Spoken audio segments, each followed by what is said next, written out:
On Palestine Prisoners' Day, there are 4,450 Palestinian political prisoners in the Israeli occupation prisons, 530 administrative detainees with no charge, no trial, convicted based upon secret evidence that's not provided to the detainees or to their lawyers so they would be able to defend them. We also have 160 Palestinian children in Israeli prisons, 20 of them in solitary confinement. We have 32 Palestinian women in Israeli prisons, 10 mothers and 1 teenage girl. There are 1948 Palestinians in Israeli prisons, 500 Jerusalemites, and 210 Gazans, which is really ironic because for a decade and a half now, Israel has taken hostage 2 million Gazans by blockading them in the largest open-air prison in the world. There are 8 Palestinian Legislative Council members in Israeli prisons. In other words, MPs that in any other place in the world would have had immunity. Not only do our Legislative Council members not have immunity, but we have Mr. Ahmed Saadat, who has been serving 13 years in Israeli prison, and Mr. Marwan al-Barghouti, who incidentally happened to enter a few days ago his 20th year in Israeli prison. He now has 5 grandchildren that he has yet to meet. Speaking of long sentencing, there are currently 500 Palestinians who have been sentenced above 20 years in Israeli occupation prisons. 550 who have been given life sentences. There are 152 Palestinians who have already spent more than 20 years in prison. 36 who have spent more than 25. Among them is Karim Yunus, who have spent in total 40 years in Israeli prisons. 34 of them continues.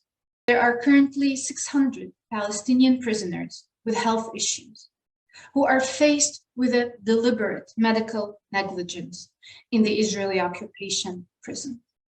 Issues ranging from illnesses to chronic diseases like heart, kidney condition to cancer, as in the case of Mr. Nasser Abu Hamad, who went into a coma because of his developed cancer. And even psychological and mental disorders, as in the case of Mr. Ahmed Manasra, who is suffering deeply due to isolation periods and the harsh conditions when he was convicted at 13. And by the way, Israel is the only country that has developed a military court to try children, Palestinian children.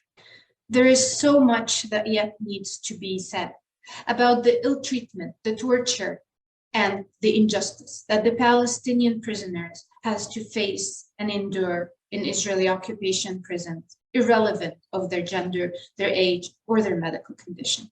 But for that, we would need a whole series of videos to cover all the violations. Israel is a belligerent, brutal, settler colonial occupation, occupying Palestine in violation with international law, the international legitimacy, and all relevant UN resolutions. And yet, it gives itself the right to play the roles of a prosecutor, a judge, and a jury when it comes to the Palestinian population. So today, in this Palestine Prisoners' Day, I urge you to go beyond the noise, beyond the propaganda, and see for yourself what really is happening behind the show that Israel is putting out for the whole world.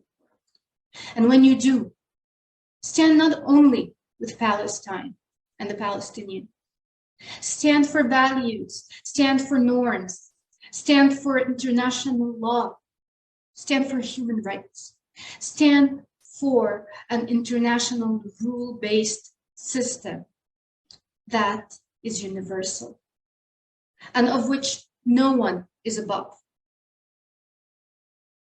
End the impunity and the occupation. Free Palestine. Freedom to all Palestinian prisoners. Let's hope for the years to come, where justice will include everyone, and so will peace.